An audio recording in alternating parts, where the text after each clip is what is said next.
أنا صابر الشلبي، أم ل3 بنات وزوجي أصم وأبكم. صحينا على صوت انفجار قوي كان عندنا بالنادي، فعرفنا إنه في يهود، يعني كنا يعني بنعرف إنه راح يفوتوا هيك بأي لحظة. كان صوت القنابل والقذائف كانت عالية كتير. بعد شوي إجوا صاروا اليهود يخلخلوا بالأبواب، إجا سلفي بده يفتح، صرت أصيح وراه، إحنا صغار، إحنا كلنا صغار ونساء، طخة شينا جايين.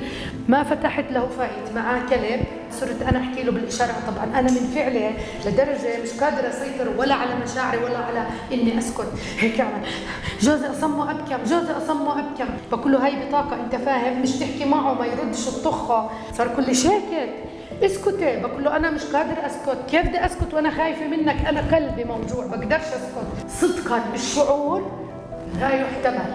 عيلي كامله قاعده تستنى تموت.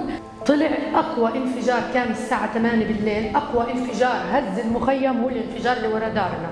انت بخص بتقول اللي جوا ماتوا. رجعت اركض، لقيت بنتي واقفه هيك، طبعا بتعيط وبتصيح ومنهارة، وكلهم قاعدين، إشي بتشاهد، إشي بصيح، إشي بعيط، إشي مرتمي على الأرض، وبنتي كل إجري هدى.